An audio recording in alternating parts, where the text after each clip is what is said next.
Finally, I can get rid of this trash. My mother-in-law, Emily, spat those venomous words with a cold, disdainful glare that made me feel utterly insignificant. I stood frozen, her cruel words ringing in my ears. For 7 long years, I had endured her contempt, always telling myself that things might change.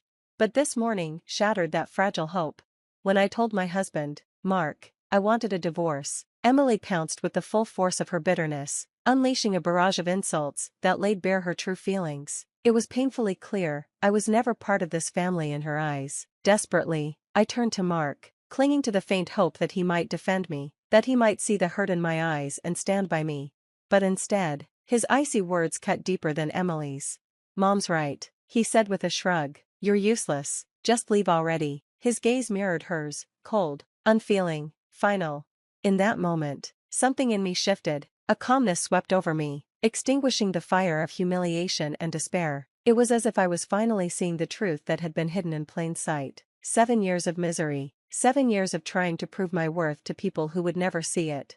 "I understand now," I said quietly, my voice steady despite the turmoil inside. "If even my husband doesn't see value in me, then there's no reason for me to stay. My presence here only causes harm, to me and to everyone else." It was the first time I truly felt the strength of my decision. Yesterday, I had reached out for help, sensing the end was near. Now, as if on cue, the doorbell rang. I ignored the hateful shouts behind me, Emily's and Mark's voices, blending into a single cruel cacophony. Calmly, I walked to the door, my hand steady as I unlatched the chain. As I opened the door, the shouting stopped abruptly, swallowed by a heavy silence. "My name is Sarah, I'm 33 years old, a stay-at-home mom. Life has never been easy, and my marriage was no exception. Growing up, I learned early that love could be fragile. My parents divorced when I was in elementary school, a moment that shaped my childhood.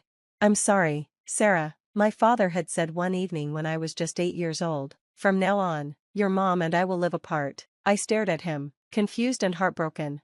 "But Mom and Dad, you get along so well," I protested. "Why would you say something like that?" My mom gently stroked my hair, trying to soothe me. "Sweetheart, it's already been decided," she said softly, "but we both love you very much. You'll stay with me, and Dad will visit whenever he can." Tears spilled down my cheeks as I clung to my father. "I don't want to be away from Dad. Will I ever see you again?" He hugged me tightly, his voice trembling. "Of course, you will. I'll always visit, I promise." Though I didn't fully understand why they couldn't be together, their reassurance comforted me. True to their word, my parents arranged regular visits. Despite living apart, I still felt like I had a family.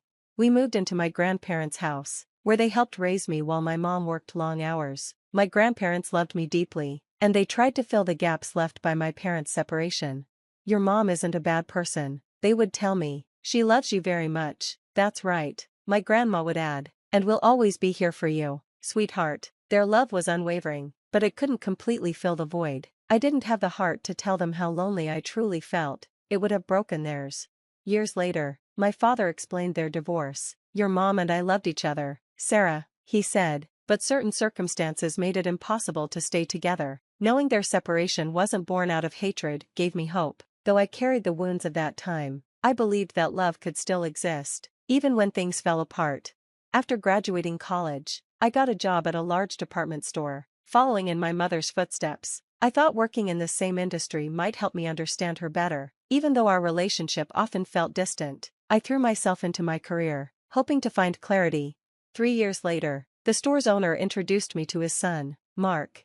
"Sarah, you're such a hard worker," he said. "I'd love for you to meet my son. Who knows, maybe you'll be perfect for each other." I was hesitant about marriage, but his insistence led to a formal meeting. Mark was set to inherit the family business, and his father saw me as an ideal match. During our first conversations, I shared my fears about marriage and my struggles with trust, shaped by my parents' divorce.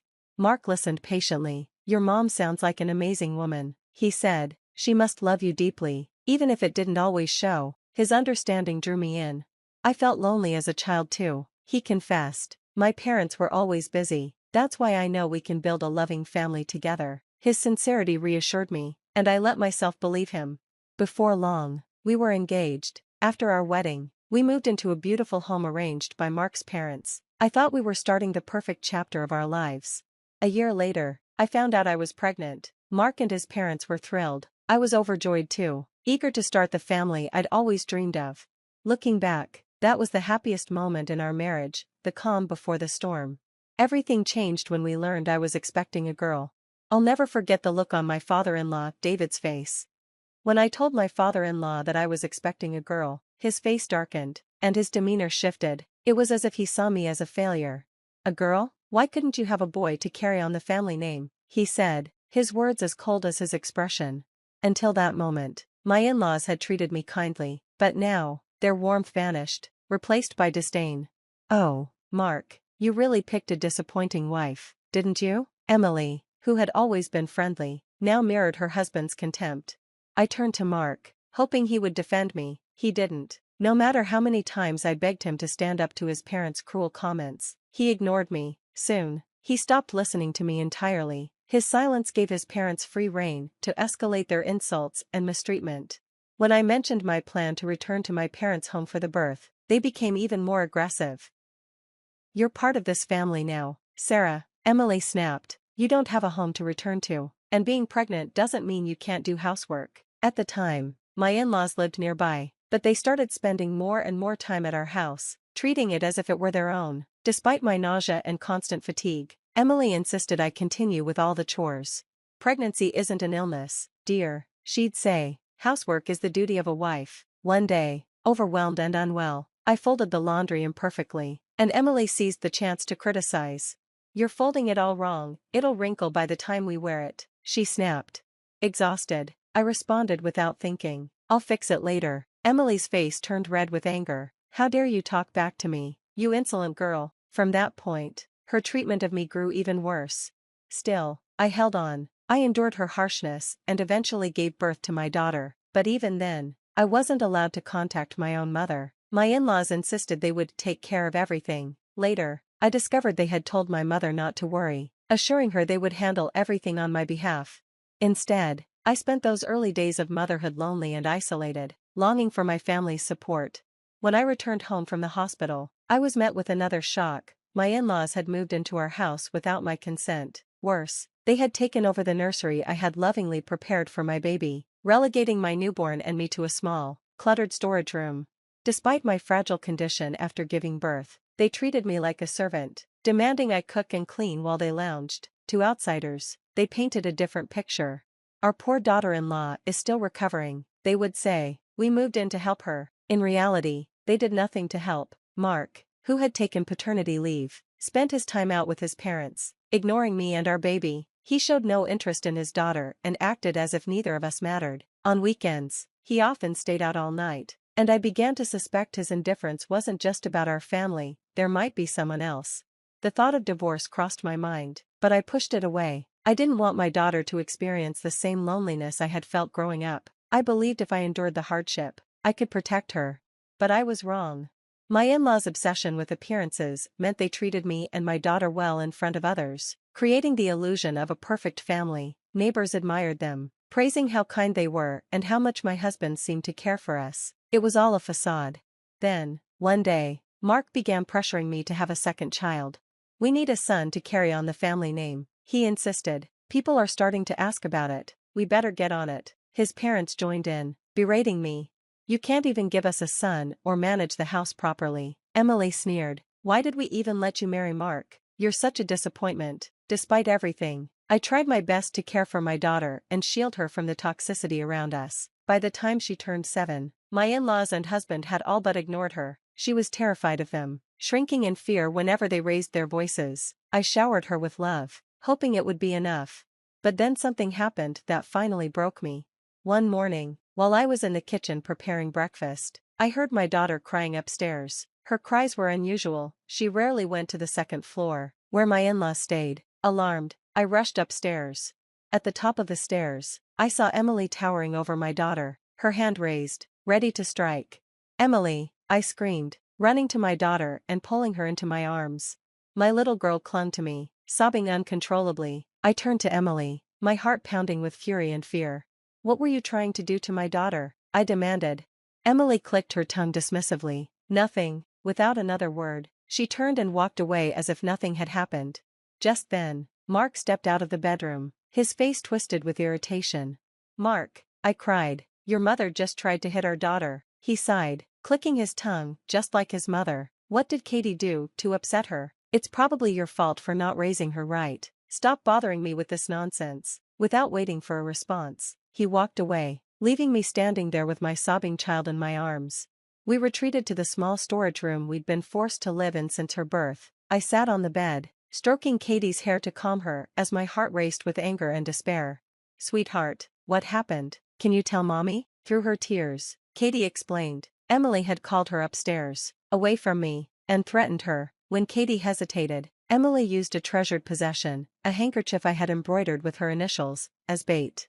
Grandma took this from me, Katie said, handing me the small, torn piece of fabric. She said if I didn't come upstairs, I wouldn't get it back. My heart shattered. That handkerchief wasn't just a piece of cloth, it was something my daughter cherished, a symbol of my love for her, and Emily had used it to manipulate her. That was the moment I knew I couldn't stay any longer. This wasn't just about me anymore. I had to protect my daughter, no matter the cost. I hugged my daughter tightly, overwhelmed with relief that I had reached her in time. The thought of what could have happened if I hadn't made it chilled me to the core. That moment was a turning point. I couldn't let this nightmare continue. I couldn't keep subjecting my daughter to such a toxic environment. That same day, I called my mother and told her everything. She was horrified but immediately offered to take Katie in. I dropped Katie off at school, packed a few of her belongings, and drove to my mother's house. I knew she would be safe there. That evening, I decided it was time to confront my husband and in-laws. As I approached the living room, I heard their voices and froze. What I overheard made my blood run cold. You should have been more careful, Mom. This morning was too close. I didn't think Sarah would come running so fast, Mark said. I thought I had more time, Emily replied dismissively. Their tone was casual, as if discussing a minor inconvenience, not the horrifying reality of what they had tried to do. Well, if you're going to pull something like that, at least be discreet. We don't want anyone finding out, Mark added with a sneer. Maybe next time, we'll make her pull weeds in the heat. That'll teach her, Emily said with a cold laugh. My heart raced as the realization washed over me. They were conspiring to harm my daughter, and they didn't even care. All the years I had endured their cruelty, telling myself it was for Katie's sake, suddenly felt like a lie. My daughter deserved better than this. She deserved love, safety, and peace, none of which existed in this house. I made up my mind right then. It was time to leave. I called my father and told him everything. He was furious, but he promised to help. As I packed my belongings, I remembered a conversation I'd had with Katie that morning. Katie, would you be okay if Mommy and Daddy lived in different places? I had asked gently. Yes, Mommy, I want that. I want to live with you, she replied without hesitation. Her honesty hit me like a bolt of lightning. I had been so blind to her pain, focusing only on enduring mine. She had suffered just as much, if not more, and had been hiding it just like I had. That evening, the doorbell rang just as my husband and in-laws were shouting at me to leave. I ignored their insults and calmly walked to the door. When I opened it, my father stood there, his presence a calm but firm anchor. Sarah, I'm here to take you home. Let's go, he said. The moment my husband saw my father, his smug expression turned to panic. What are you doing here? Mark stammered. It's been a long time, Mark. I'm here for my daughter, my father said, his voice steady but simmering with restrained anger. Mr. Johnson, wait, there must be some misunderstanding, Mark's father interjected, his tone desperate. There's no misunderstanding, my father replied, cutting him off. I've heard everything. This ends now. Mark and his parents froze, finally grasping the gravity of the situation. What they had always dismissed was that my father was a respected and influential figure in the business world, and, more importantly, he had been their store's largest supplier. It's unfortunate, my father continued, but given the circumstances, I'll have to reconsider doing business with you moving forward. The color drained from their faces. Mark's father stammered, Please, Mr. Johnson, this is all a misunderstanding. Sarah is just upset. My father raised a hand, silencing him. Enough. I've seen how you've treated my daughter and granddaughter. I will not allow it to continue. He turned to me, his expression softening. Sarah, let's go. Without another word, my father took my bags and walked me out the door. As we reached his car, I could hear Mark and his parents scrambling, their voices pleading for forgiveness, but I didn't look back. When we arrived at my parents' house, my mother was waiting with open arms. She hugged me tightly, tears in her eyes. "I'm so sorry, Sarah, I should have been there for you sooner," she said. "No, Mom, I'm sorry, I should have come to you for help a long time ago," I replied, the tears flowing freely now. For the first time in years, I felt safe. My parents reassured me that everything would be okay. Over the next few weeks, my father helped me finalize the divorce, ensuring Mark would pay child support and alimony. Katie and I stayed with my parents during this time, and slowly, life began to feel normal again. Katie started a new school and quickly adjusted, making new friends and laughing in a way I hadn't seen in years. Meanwhile, I found a new purpose working for my mother's jewelry design business. To my surprise, I had a knack for design, and with her guidance, I began building a career. Months later, Mark tried to cause trouble one last time. He showed up at Katie's school, claiming to be her father and demanding to take her home. The school called me immediately, and I rushed over. When I arrived, I barely recognized him, disheveled and desperate. He looked like a shadow of the man I once knew. "Sarah, we need to talk," he pleaded. "I've lost everything, my parents, the store, the house. We can fix this, for Katie's sake." I saw through him instantly. He didn't care about us, he cared about regaining his comfortable life. "We're not getting back together, Mark, it's over," I said firmly. "You're making a mistake. You need me," he snapped, his desperation turning to anger. "I don't need you, Mark, I never did. Katie and I are doing just fine without you," I replied, and with that, I walked away. That was the last time I saw him. In the years that followed, Katie and I built a new life. She thrived in her new school, and I found success in my mother's business. One day, Katie told my father she wanted to travel the world with him. "You'll need to learn fluent Japanese first," he teased. "I'm already working on it, Grandpa," she replied with a grin. For the first time in years, our lives were filled with peace, love, and laughter. We were finally free, and that was enough for me.